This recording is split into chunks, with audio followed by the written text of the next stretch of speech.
जय श्री गणेशाय नमः। अविघ्नमस्तु। आई कुलस्वामिनी माते की जय। जय श्री गुरुदत्त श्री स्वामी समर्थ महाराज की जय।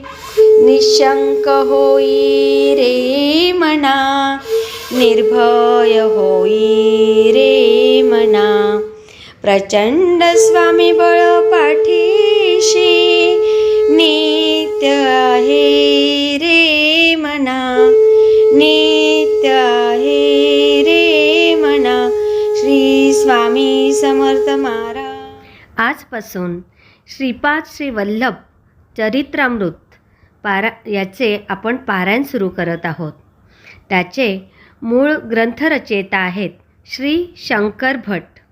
श्री श्रीपाद श्री वल्लभांचे त्या काळातले ते समकालीन। शंकर भट लिखित तेलुगू प्रत उपलब्ध करून दिलं ती श्री मल्लादी गोविंद दीक्षितुल्लू भीमावरम यांनी, आणि त्याचे मराठी अनुवाद केला आहे श्री हरिभाऊ जोशी निटूरकर, म्हणजे भाऊ महाराज। हे हैदराबादचे आहेत आणि आता सादर करत आहेत सोनलताई। श्री स्वामी समर्थ। नमस्कार। श्री स्वामी समर्थ। जय जय स्वामी समर्थ। अवधूत चिंतन श्री गुरुदेव दत्त।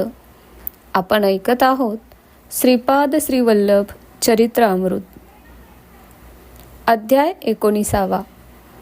श्रीपाद राजम शरणम प्रपद्ये। श्री गुरुचरण समागम। वल्लभेश्वर शर्मा दंपती, सुबर्णा शास्त्री आणि मी असे चौघेजण श्रीपाद प्रभूंच्या लीलांचे स्मरण करीत होतो। त्याच वेळी त्यांच्या घरी एक दूरचा नातेवाईक लिंगण्णा शास्त्री आला। तो वेदशास्त्र पारंगत होता। लिंगण्णा शास्त्री म्हणाला, मी पित्याच्या तर्पणानिमित्त पादगया क्षेत्री पवित्र असलेल्या पिठिकापुरम क्षेत्रात आलो। माझे आजोबा कर्मठ ब्राह्मण होते। ते धनवान असले तरी स्वभावाने मितव्ययी होते। ते शास्त्रात सांगितल्याप्रमाणे संकटात असलेल्या लोकांना काही उपाय सांगून त्यांना आपलेसे करून घेत असत। पितृदेवतांना संतुष्ट करण्यासाठी भाविक लोक 10 प्रकारचे दान यथाशक्ती देत असत। परंतु माझे आजोबा अत्यंत थोड्या पैशात सर्व विधी आटोपून स्वतःचा अधिकाधिक फायदा होईल असे पाहत।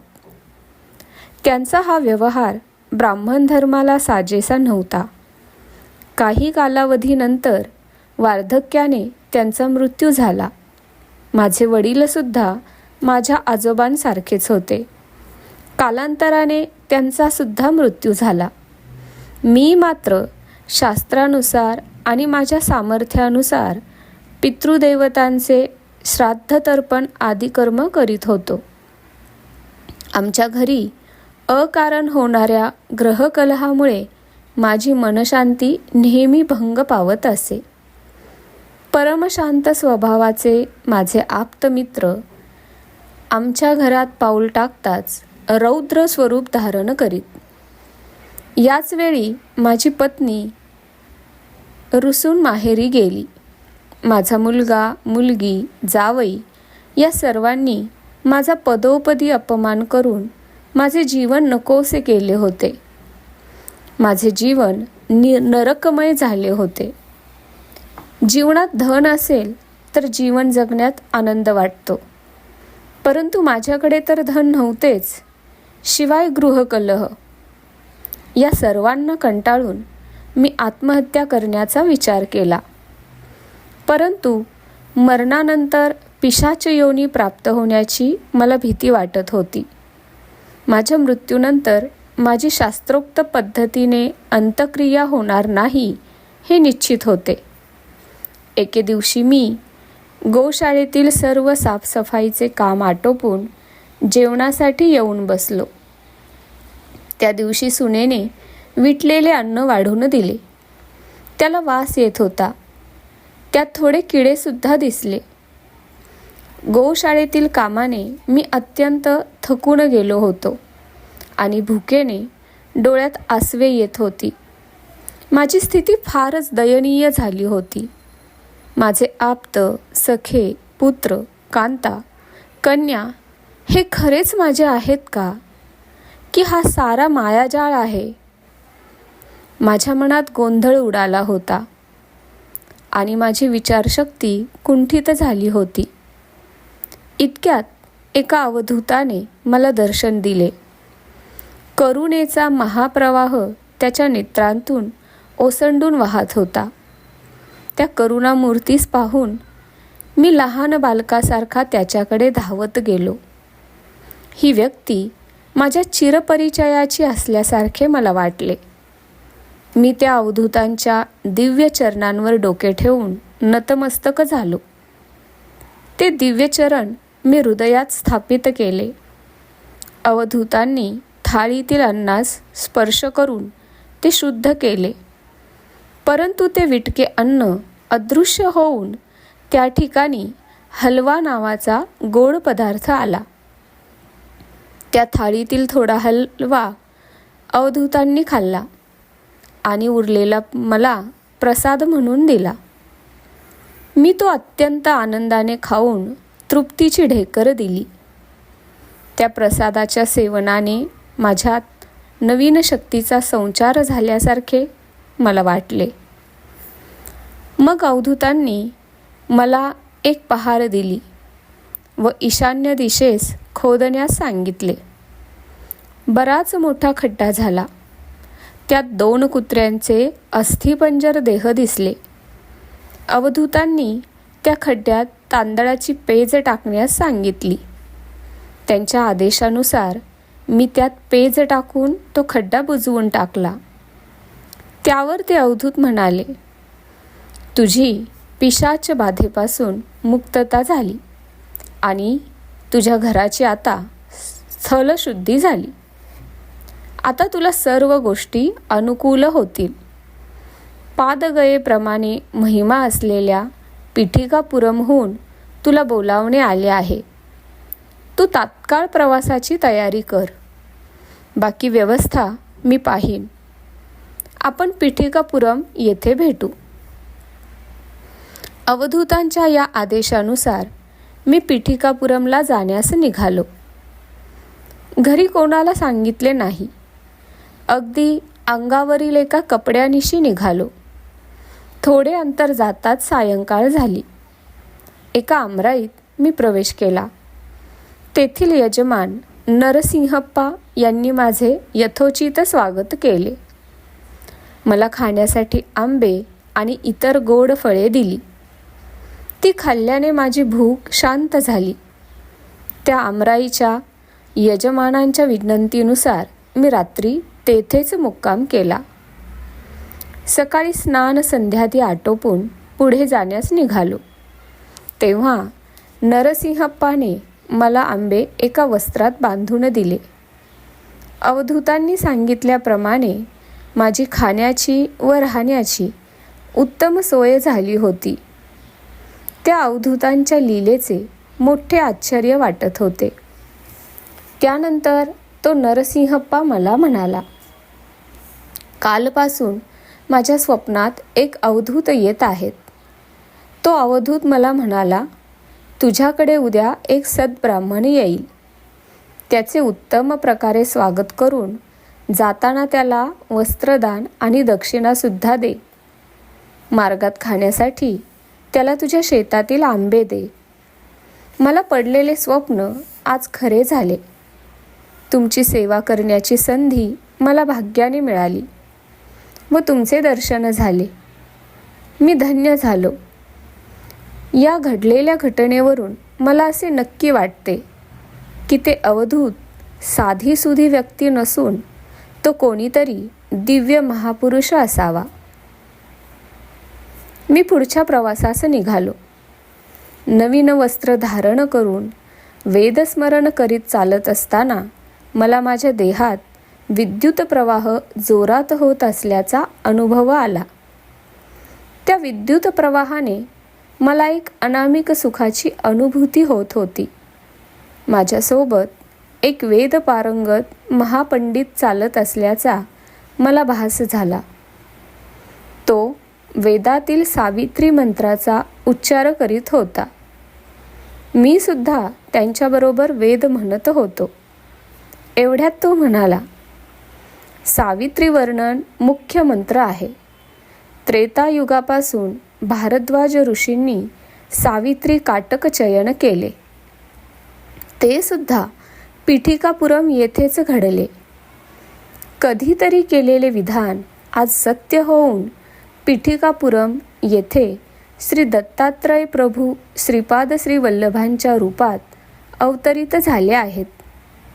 वेद हे अपौरुषीय आणि ईश्वर निर्मित आहेत. वेद पठणाचा अधिकार ब्राह्मणांनाच आहे, परंतु वेद अध्ययन सर्व वर्णाच्या लोकांना करता येते. ब्राह्मण कृष्णाची भक्ती करीत, परंतु कृष्ण मात्र ब्राह्मणांचा सत्कार करून त्यांचे पाय धुवून ते पाणी आपल्या शिरावर प्रोक्षण करीत. तुला पिठिकापुरमहून बोलावणे आले आहे. तू खूप भाग्यवान आहेस. तेव्हा मी म्हणालो, अहो महाराज श्रीपाद श्री वल्लभ कोण आहेत? त्यांचा महिमा मला वर्णन करून सांगाल काय? अरे बाबा, श्रीपादांचे दर्शन सर्व पापांचे क्षालन करणारे असते. ते साक्षात दत्तात्रय प्रभू आहेत. त्यांची जन्मभूमी पिठिकापुरम क्षेत्र आहे. पूर्वयुगात ज्या ज्या वेळी धर्माला ग्लानी आली, त्यावेळी परमेश्वरांनी पृथ्वीवर मानवी अवतार घेऊन सज्जनांचे रक्षण आणि दुष्टांचे हनन केले. त्या काळी विष्णुदत्त आणि सुशीला हे एक पुण्यवान दंपती राहत होते. सुशीला एक साध्वी स्त्री असून आपल्या पातिव्रत्याने आणि साधना सामर्थ्याने ती सती अनुसूये समान होती. विष्णुदत्त एक अत्यंत विद्वान, आचारसंपन्न, सच्छील ब्राह्मण होता. त्याने आपल्या साधनेने आणि विद्वत्तेने अत्री ऋषींप्रमाणे स्थान प्राप्त केले होते. या उभय दाम्पत्यांनी सती अनुसूया आणि अत्री मुनीबरोबर तादात्म्य स्थिती प्राप्त करून घेतली होती. ही स्थिती निराकार असून नेत्रांना अगोचर असते. त्याचे वर्णन शब्दाने करता येत नाही. त्या स्थितीचा अनुभव मात्र घेता येतो. विष्णुदत्त आणि सुशीला पुढील जन्मात सुमती राणी आणि अप्पलराज शर्मा या रूपात जन्मास आले. त्यांनी केलेल्या तपाचे फलस्वरूपच त्यांना श्रीपाद श्री वल्लभ रूपाने एका दिव्य पुत्राचा लाभ झाला. अप्पलराज हे भारद्वाज गोत्राचे आपस्तंभ शाखेचे कृष्ण यजुर्वेदी ब्राह्मण होते. पूर्वयुगात लाभाद्र नावाचे एक वैश्य मुनी होते. ते श्री मातेच्या वासवी कन्यका अवतारात तिचे पिता भास्कराचार्यलू होते. श्रीपाद श्री वल्लभांच्या अवतारात सुमती महाराणीचे पिता होते. तू पिठिकापुरमला त्या महान पुरुषांचे दर्शन घेऊ शकशील. तुझे उत्तम आदरातीर्थ करून दक्षिणा वस्त्रदान दिलेला शेतकरी पूर्वजन्मात पिठिकापुरममधील व्यंकटपय्या श्रेष्ठी आणि त्यांचे वडील सुबरामय्या श्रेष्ठी यांच्या घरी सेवक होता. परमपवित्र अशा सुबरामय्या श्रेष्ठींच्या घरी सेवा करण्याने आणि ते पवित्र अन्न ग्रहण केल्याचे फलस्वरूप तो एक वतनदार होऊन सर्व सुखांचा लाभ घेत होता. पिठिकापुरममधील व्यंकट अप्पा श्रेष्ठी, नरसिंह वर्मा हे दोघे श्रीपाद प्रभूंना अत्यंत प्रिय होते. त्यांना श्रीपाद प्रभूंच्या वात्सल्य भक्तीचा लाभ झाला होता. कर्मबंधन हे सर्व बंधनात अत्यंत क्लिष्ट बंधन आहे. यज्ञ करताना चुकून जरी पवमान घट फुटला तर यज्ञ करणारा ब्राह्मण शिर फुटून तात्काळ मृत्युमुखी पडतो, असे शास्त्रवचन आहे. परंतु सध्याच्या काळात पवमान घट फुटला तरी यज्ञ करणाऱ्या ब्राह्मणास काही होत नाही. याचे कारण काय? असा प्रश्न श्रीपाद प्रभूंना शिष्यांनी विचारला. तसेच वेदशास्त्रात सांगितलेल्या यज्ञफलूप स्वरूप शुभ घटना घडतात, परंतु अशुभ घटना मात्र घडत नाहीत. याचे कारण काय? श्रीपाद प्रभू म्हणाले, पुत्रा, सध्याच्या काळात यज्ञ संपन्न करताना विद्युत पदार्थ तितके प्राणघातक नसतात. यज्ञ करणारे पुरोहित उत्तम साधक असावे लागतात. त्यांच्याजवळ योगाग्नी भरपूर प्रमाणात असावा लागतो. त्या अग्नीने पवमान घटातील विद्युत जळू शकते. महायोगी असणाऱ्या पुरोहिताने शास्त्र विधीपूर्वक यज्ञ केल्यास त्याचे चांगले फळ मिळून विश्वाचे कल्याण होते. परंतु असे न घडल्यास यज्ञाची प्रक्रिया घडते, परंतु वेदशास्त्रोक्त फळ मात्र मिळत नाही. यज्ञादी कर्मात देण्यात येणारी दक्षिणा रुपये 16, 116, 1116 अशा संख्येतच दिली जाते. यात सुद्धा रहस्य दडलेले आहे. गोत्र हे पितृसंबंधित असते. हे सृष्टीच्या अंतापर्यंत बदलत नाही. धर्म हा 7 पुरुषांमध्येच फिरत असतो. सपिंड हे मातेशी संबंधित असते. विवाहयोग्य मुलगा आणि धन ही 2 उत्तम कर्माची फळे आहेत. स्त्री ही अग्निरूप असते. ती प्रकृतीत आवश्यकच असते. श्रीपाद श्री वल्लभ अद्वैत मताचे पुरस्कर्ते होते. ते आदिशंकराचार्यांप्रमाणे पक्षपातरहित होते. गुणभेद नसणाऱ्या श्रीपादांना कुलभेद मुळीच नव्हता. आदिशंकराचार्यांनी आपला हेमविद्या सत्वगुणी ब्राह्मणांना न देता रजोगुणी असलेल्या गौड कुलातील लोकांना दिली. शंकराचार्यांना वाटले, हेमविद्या जर ब्राह्मणांना दिली तर ते धनाच्या मोहाने त्यांच्या इष्टधर्माचे पालन करणार नाहीत. शंकराचार्यांप्रमाणेच श्रीपाद प्रभूंनी जाती, वर्ण, मत, वय यांचा भेदभाव न करता प्रत्येकाच्या योग्यतेनुसार अनुग्रह दिला. पृथ्वी, आप, तेज, वायू आणि आकाश ही पंचमहाभूते आणि मन, बुद्धी, अहंकार ही अष्टप्रवृत्ती जडस्वरूप आहे. 1 हे चित्र प्रकृतीचे प्रतीक आहे. 2 पासून 10 पर्यंत असलेल्या 8 संख्या जड प्रकृतीच्या द्योतक आहेत. 0 हे ब्रह्मतत्वाचे दिग्दर्शक आहेत. 9 या संख्येत पूर्ण पृथ्वीच्या कार्यकल्पाचे रहस्य दडलेले आहे. श्रीपाद श्री वल्लभ हसून म्हणत, 2 चौपाती देवलक्ष्मी आणि 2 पोळ्यांसाठी भिक्षा मागत असत. हे 2, 4, 9, 8 या संख्येचे प्रतीक आहे. स्वामींच्या बोलण्यात नाना अर्थ दिसून येत. सृष्टीतील सर्व द्वंद्वांचे 2 हे प्रतीक आहे. देहाचे स्थूल, सूक्ष्म, कारण आणि महाकारण अशी 4 प्रतीके आहेत. ब्रह्मतत्व हे कधीच बदलत नाही. ते 9 या संख्येचे द्योतक आहे. महामाया ही 8 या संख्येने दर्शविली जाते. श्रीपाद श्री वल्लभ अर्धनारी नटेश्वर आहेत. श्रीपाद श्री वल्लभांचे विराट स्वरूप.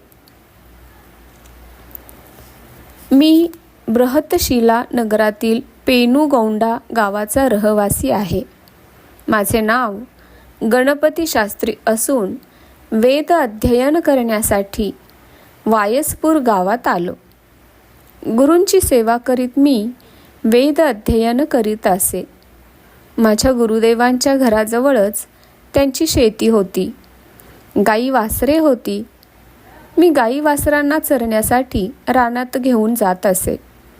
तसेच त्यांचे दूध काढून त्याचे वाटप करण्याचे कामसुद्धा आनंदाने करीत असे. एके दिवशी मी गायींना घेऊन गेलो असताना मला एक 10 वर्षांचा अत्यंत तेजस्वी बालक दिसला. तो आमच्या शेतात आला. त्याच्या गळ्यातील जानवे पाहून तो ब्राह्मणच असावा असा दृढ विश्वास वाटला. मी त्याला विचारले, तुझ्या गळ्यात जानवे दिसते, तू कोण आहेस? त्यावर तो बालक म्हणाला, मीच आहे. सृष्टीतील सारी तत्वे माझ्यातच सामावलेली आहेत. सर्वांना आधारभूत असणारा तो मीच आहे. माझ्यातील ब्राह्मणांची लक्षणे पाहून मला ब्राह्मण समजलास हे काही चूक नाही, परंतु तेच काही सर्व सत्यही नाही. माझ्यातील क्षत्रियांची लक्षणे पाहून मला कोणी क्षत्रिय समजल्यास ते खोटे नाही, परंतु ते पूर्ण सत्य नाही. माझ्यातील वैश्य लक्षणे पाहून जर कोणी मला वैश्य समजल्यास ते असत्य नाही, परंतु ते पूर्ण सत्य नाही.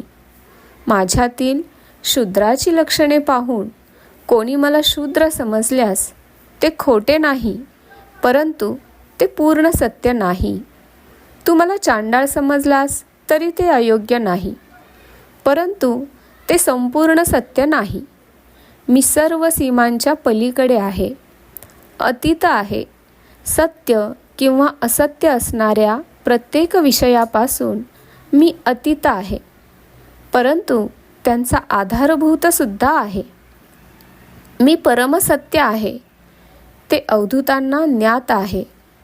माझा धर्म हा परमधर्म आहे. तो सर्व धर्मांच्या अतीत आहे आणि त्याचा आधारसुद्धा आहे.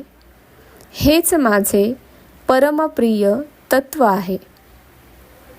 सृष्टीतील जीवात असणाऱ्या प्रेमतत्वापेक्षा हे सुमधुर आहे.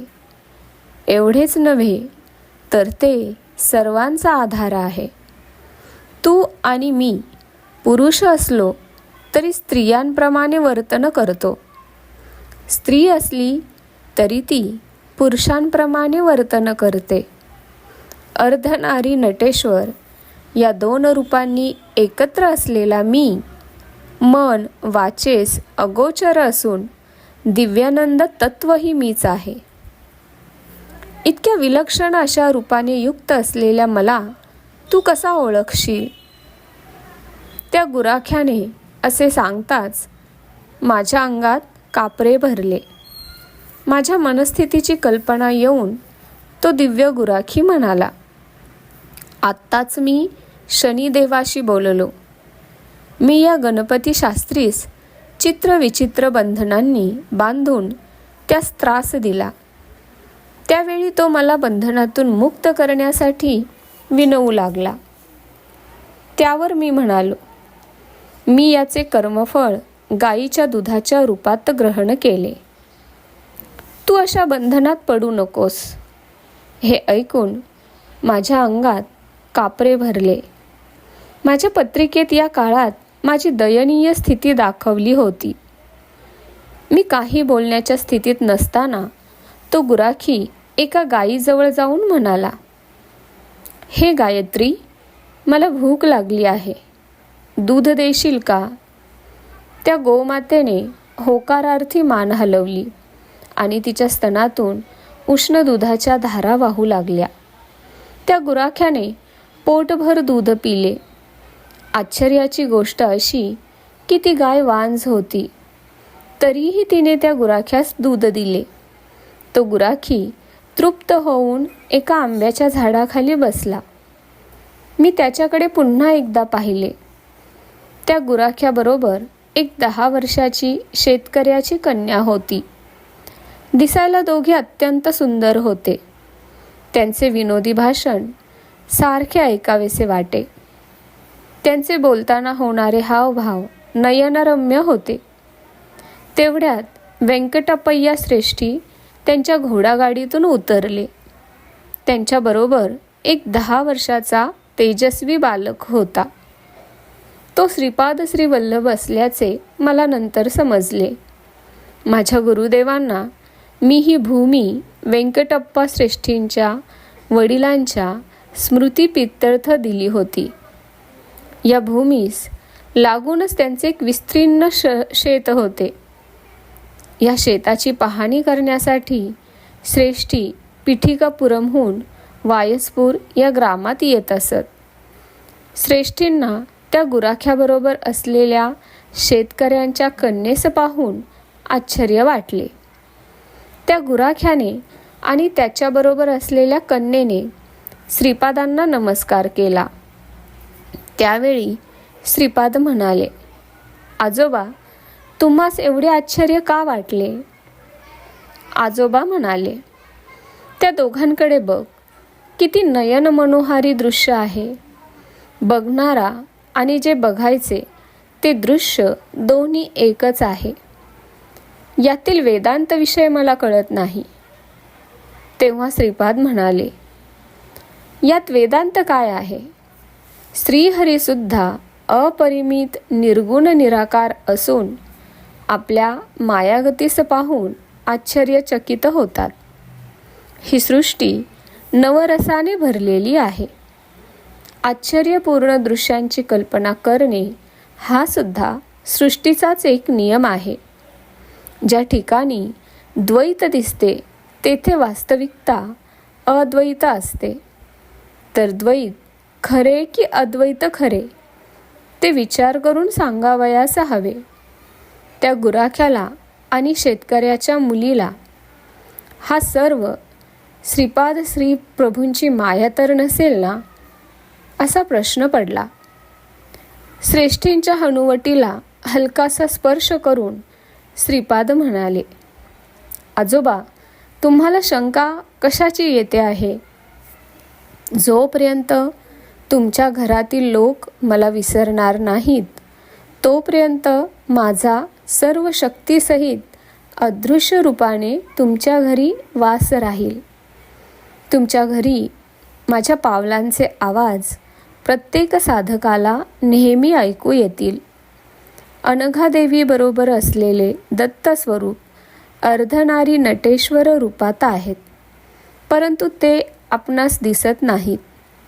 तेच तुम्हास श्रीपाद श्री वल्लभ रूपात समक्ष दिसतात. मी सुमती मातेचा प्रथम पुत्र आहे. मी माझ्या मातेला निक्षून सांगितले होते की माझा विवाह करू नका. तसा प्रयत्न केल्यास मी घर सोडून जाईल. श्रेष्ठी राजऋषी असल्याने त्याने मला निष्कलंक भक्तिपाशात बांधून ठेवले आहे. परंतु मी अनघासमवेत असलेल्या अनघ स्वरूपात तुम्हाला दर्शन देत आहे. श्रीपादांच्या सानिध्यात कारणाशिवाय कोणतेच कार्य होत नाही. सृष्टीचे नियम चित्रविचित्र आहेत. कर्म आणि कर्माची फळे यांची संभावना देशकाल परत्वे ठरत असते. सर्व भक्तगणांना माझ्या आचरणाने, माझ्या लीलेने, माझ्या महिम्याने ज्ञानबोध करणे हा सुद्धा माझ्या अवतार कार्याचाच एक भाग आहे.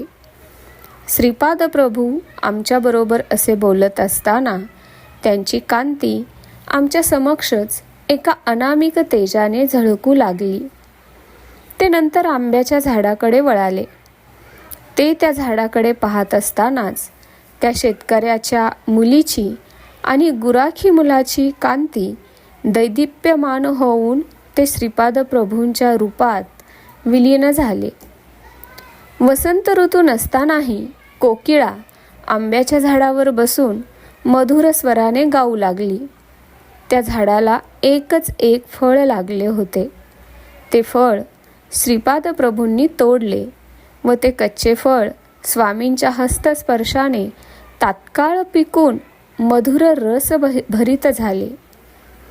ज्याप्रमाणे एक माता आपल्या शिशूस मोठ्या प्रेमभराने गोड पदार्थ भरविते, जेवणातील प्रत्येक पदार्थ शिशूने खावा म्हणून त्यास गाणे म्हणून गोष्टी सांगून भरविते, तितक्याच प्रेमाने श्रीपाद प्रभूंनी तो गोड आंबा श्रेष्ठींना खाऊ घातला. स्वामींच्या प्रेमपूर्ण स्पर्शाने श्रेष्ठींच्या डोळ्यातून आनंदाश्रू वाहू लागले. श्रीपाद स्वामींचे आपल्या भक्तांवरील प्रेम सहस्त्र मातांच्या प्रेमापेक्षा श्रेष्ठ होते. त्यांच्या दिव्य नेत्रांमधून कारुण्य, प्रेम यांचा वर्षाव होत असताना ते साक्षात स्त्री शक्ती स्वरूपिणी अशा अनघा मातेसारखे वाटत होते. श्रीपाद प्रभूंनी तोडलेला आंबा त्यांच्या समोर एका आज्ञाकारी सेवकासारखा दिसत होता. श्रीपादांच्या ओंजळीतून थोडा वर उडाला. त्यावेळी त्यांची दिव्य कांतीच वर उडाल्याप्रमाणे भासत होती. यावेळी श्रीपाद प्रभू म्हणाले, बी अगोदर असते की झाड अगोदर येते, असा निष्कारण वितंडवाद करीत लोक बसतात. या दोघांच्याही अगोदर एक शक्ती असते, ती म्हणजे ईश्वर. त्यांच्या संकल्पानुसार बी पासून झाड किंवा झाडापासून बी निर्माण होत असते. त्याच्या अमोघ अशा संकल्पाची कल्पना कोणीच करू शकत नाही. मालिन्याने उदासीन झालेल्या जीवास परमात्मा आपल्याकडे बोलावित असतो. मालिन्यरहित जीव ज्या ईश्वरी शक्तीस थांबवून ठेवतो, परमात्म्यात विलीन झालेला जीवात्मा सुपीक जमिनीत पेरलेल्या बीप्रमाणे असतो. अशा जीवात्म्याला सृष्टीचक्रात येण्यापासून कोणीही अडवू शकत नाही. परमेश्वराच्या इच्छेनुसार त्याला शरण आलेले जीव कारणदेह घेऊन पुनर्जन्म घेतात व दैवी कार्य संपन्न करतात. हे कार्य झाल्यावर ते पुनरपी परमात्म स्वरूपात विलीन होतात. असे हे जीव परमात्म्याच्या अत्यंत समीप राहून अत्युच्च आनंदाचा लाभ घेतात. जीवात्मा आणि परमात्मा यात भेदभाव करणारे जीवसुद्धा कारण देह प्राप्त करून दैवी कार्य संपन्न करतात, परंतु त्यांच्या स्थितीत बदल होत नाही. द्वैत, विशिष्ट अद्वैत किंवा अद्वैत स्थिती मानणाऱ्या लोकांची एखादी मनोकामना पूर्ण होते. त्यामुळे सर्वसामान्य द्वैत श्रेष्ठ की विशिष्ट अद्वैत श्रेष्ठ, हा अद्वैत श्रेष्ठ असा संभ्रम पडतो. सृष्टी, स्थिती आणि लय या क्रिया प्रतिक्षणी घडतच असतात. ब्रह्मा, विष्णू आणि महेश हे तिघे आपापल्या कल्पांतात अव्यक्त स्वरूपात असतात. ते परमेश्वराच्या महासंकल्पास अनुसरून व्यक्त साकार रूपात येऊन नवीन स्वरूपात निर्माण केलेल्या ब्रह्मांडात सृष्टीची उत्पत्ती करतात. जीवांना आपल्या संस्कार आणि योग्यतेनुसार विश्वपालनाच्या कार्यात हातभार लावावा लागतो. या कार्यात त्यांना दैवी शक्तींची मदत होत असते. या दैवी शक्तींना विरोध करणाऱ्या अनेक राक्षसी शक्तीसुद्धा असतात. यवन लोक सगुण रूपात असलेल्या निराकार देवाला अल्लाह असे संबोधतात, तर ईसाई लोक त्यालाच येशू असे म्हणतात. संबोधन कोणत्याही नावाने केले तरी सर्वांमध्ये एकच आदरणीय, प्रेमळ, करुणायुक्त असे दिव्य चैतन्य प्रवाहित होत असते. सर्व धर्मात, सर्व मतात, सर्व सिद्धांतात स्वयंप्रकाशाने चमकणारे मूळ तत्व मी आहे. प्रत्येक जीवाच्या इच्छा, आकांक्षा त्यांना अनुसरून त्या मार्गाने त्या स्थितीला अनुसरून चालविणारा मीच आहे. मी सर्व तंत्रांमध्ये स्वतंत्र असल्याने मला साध्य किंवा असाध्य असे कोणतेच विधान नाही. सर्व देवदेवतांच्या स्वरूपात अंतर्हित जाज्वल्याने प्रकाशित होणारा मीच आहे. त्यामुळे त्या स्वरूपाद्वारे पूजा, स्तोत्र या सर्व उपचारांचा स्वीकार करणारा मीच आहे. सर्वांना बोध करणारा मीच आहे. कलिपुरुष अंतर्धान पावल्यानंतर सर्व मतातील सार असलेला सनातन धर्म म्हणजे माझेच स्वरूप आहे असे ज्ञान उदयास येईल. त्यावेळी साधक बहिर्मुखाने किंवा अंतर्मुखाने माझे सदैव दर्शन घेतील. त्यांच्याशी प्रेमळपणाने संवाद साधणारा मीच आहे. वेदांतात सुद्धा प्रथम सत्य, नंतर ज्ञान आणि त्यानंतर ब्रह्म असे वर्णन आहे. मीच तिन्ही सत्य, ज्ञान आणि ब्रह्मस्वरूप आहे. नास्तिकांना देव नाही असे सांगणाराही मीच आहे आणि आस्तिकांना देव आहे याची साक्षसुद्धा मीच देतो. समस्त गुरुस्वरूप माझेच आहे. सत्यलोक, सत्यनाम, गोलोक, महाशून्यातील समस्त साधना, स्थितीत स्वयंप्रकाशित, प्रकाशमान असा मीच आहे. जो साधक माझी निर्मल भावभक्तीने आराधना करतो, जीवनाचा सारा भार माझ्यावर सोपवून मला अनन्य भावाने शरण येतो, त्याचा योगक्षेम मी नेहमीच चालवितो. मी श्रीपाद आहे. मी श्री वल्लभ आहे. आजोबा तेव्हाचा अतिप्राचीन असा योगी अत्री अनुसूयानंदन आज श्रीपाद श्री वल्लभ आहे. भारद्वाज मुनींना दिलेल्या वचनानुसार मी पिठिकापुरम या क्षेत्री अवतार घेतला आहे. श्री व्यंकटप्पय्या श्रेष्ठी यांच्या नेत्रांतून आनंद अश्रूंचा पूर ओसंडून वाहू लागला. त्यांनी श्रीपाद प्रभूंना गाढ आलिंगन दिले. त्यांना झालेल्या आत्मानुभूतीचे वर्णन शब्दांकित करणे केवळ अशक्य होते. थोडा वेळ थांबल्यानंतर ते सहज स्थितीत आले आणि श्रीपादांना म्हणाले, अरे बाळा श्रीपादा, आमच्या वंशावर तुझी अशीच सदैव कृपा असू दे. आमच्या सर्व गोत्रजांवर तुझा अनुग्रह असू दे. आमच्या आर्य वैश्य कुळावर तुझी छत्रछाया सर्वदा असू दे. त्यावर श्रीपाद प्रभू म्हणाले, तथास्तु. ब्राह्मणाला एक वर मागण्याचा अधिकार आहे. क्षत्रियांना 2 वर मागण्याचा, वैश्यांना 3 वर मागण्याचा, तर शूद्रांना 4 वर मागण्याचा अधिकार आहे. 33 कोटी देवांच्या साक्षीने मी वरदान करीत आहे. बापन्नाचार्यलूंच्या घरात ज्यावेळी माझा जन्म झाला त्या स्थानी श्रीपाद श्रीवल्लभ महासंस्थान उभारले जाईल. हे महासंस्थान तुमच्या घरापासून 33 पावलांच्या अंतरावर असेल. तसेच ते श्री बापन्नाचार्यलूंच्या व श्री नरसिंह वर्मा यांच्या घरापासून सुद्धा 33 पावलांच्या अंतरावरच असेल. तुमच्या वंशातील 33व्या पिढीतल्या व्यक्तीस निमित्त मात्र करून माझ्या संस्थानाची निर्मिती करून सर्व व्यवस्था मीच पाहणार आहे. तुमच्या वंशातील मार्कंडेय नावाच्या महापुरुषास या संबंधी मी आदेश देणार आहे. तो असा, त्याने गुरुवारी माध्यान्हकाळी कोणत्याही रूपात येऊन मला नैवेद्यासाठी केलेल्या पदार्थाचा थोडा भाग स्वीकारावा. यामुळे मार्कंडेय गोत्रात जन्मलेल्या सर्वांवर माझा सदोदित अभयहस्त राहील. त्यांची सदैव उन्नती होत राहील.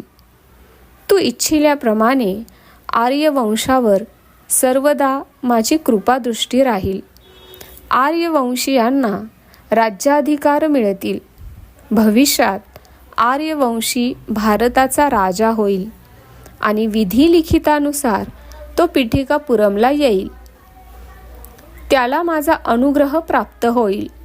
नेपाळ राज्यातून असंख्य भक्तगण पिठिकापुरमला माझ्या दर्शनासाठी येतील. हे माझे वक्तव्य काळ्या दगडावरील रेघेप्रमाणे आहे. सृष्टीतील कोणताही प्राणी त्याला असत्य ठरवू शकणार नाही. आजोबा, कालांतराने माझ्या या जन्मभूमीवर बरीच परिवर्तने घडतील. या स्थानाच्या नूतनीकरणातून भूमीतून मृण्मयी पात्र मिळेल. पिठिकापुरम या क्षेत्री निर्माण होणाऱ्या महासंस्थानाच्या देवकार्याला धनसेवा करण्याचे भाग्य केवळ पूर्वसुकृतानेच लाभते. आर्यवंशकुलातील एखाद्या भाग्यवान व्यक्तीलाच धनसहाय्य करण्याचे महाभाग्य लाभणार आहे. त्याच्याकडून हे देवकार्य घडून येणार आहे. अविश्वासू अहंकारी लोक प्रत्येक वेळी तुला मदत मागून तुला महत्त्व देतील. माझे चरित्र पारायण करणाऱ्यांना अभिष्टसिद्धी प्राप्त होतील. पिठिकापुरम या क्षेत्रातील माझ्या संस्थानाशी संबंधित कोणत्याही सत्कार्यात सहभागी होणाऱ्या भक्तांना मी सर्व बंधनातून मुक्त करीन. पिठिकापुरम क्षेत्री माझ्या चित्रा या जन्म नक्षत्रावर जो श्रद्धेने माझी अर्चना करील त्याला मी ऋणबंधनातून मुक्त करीन. कुमारिकांना सुयोग्य वर मिळवून त्यांचे विवाह संपन्न होतील असा माझा आशीर्वाद आहे. भूत पिशाचादी अदृश्य शक्तींपासून झालेल्या व्यथा मी दूर करीन. श्रावण शुद्ध पौर्णिमेस माझी बहीण वासवी कन्यका हिने मला राखी बांधली. तो पुण्य दिवस आहे. त्या दिवशी पिठिकापुरम क्षेत्रात माझ्या सानिध्यात जो साधक येईल त्याच्या भाग्यात चित्रगुप्ताकडून महापुण्य लिहिले जाईल.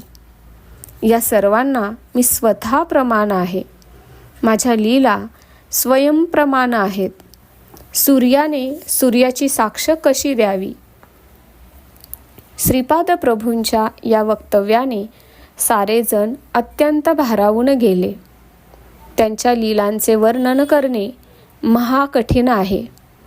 दुसऱ्या दिवशी मी, वल्लभेश्वर शर्मा दंपती, सुबन्ना शास्त्री, लिंगण्णा शास्त्री आम्ही सर्वजण श्रीपाद प्रभूंच्या दर्शनासाठी कुरुगड्डीला निघालो. श्रीपादांनी आम्हाला पुन्हा एकदा आशीर्वाद दिला आणि सुहास्य वदनाने ते म्हणाले, आहा, काय ही चर्चा रंगली. श्रीपाद श्री वल्लभ संस्थानाचे वर्णन करण्यात खूप वेळ गेला. मल्लादी यांचे ऋण, व्यंकटपय्या यांचे श्रेष्ठी ऋण, तसेच वत्सवाई यांचे ऋण कधीच फेडता येणार नाही असे सांगून स्वामींनी मौन मुद्रा धारण केली. श्रीपाद श्री वल्लभांचा जय जयकार असो. अशा प्रकारे हा अध्याय 19 येथे समाप्त झाला आहे. श्री स्वामी समर्थ. जय जय स्वामी समर्थ. अवधूत चिंतन. श्री गुरुदेव दत्त. धन्यवाद. ते मला कमेंटमध्ये नक्की सांगा आणि व्हिडिओ आवडला असेल तर लाईक, शेअर आणि सबस्क्राईब करायला विसरू नका. आणि हो, तुमचेही असेच काही अनुभव असतील तर ह्या दिलेल्या नंबरवर रात्री 9 ते 10 ह्या वेळेमध्ये तुम्ही शेअर करू शकता. श्री स्वामी समर्थ. श्री स्वामी समर्थ. श्री स्वामी समर्थ.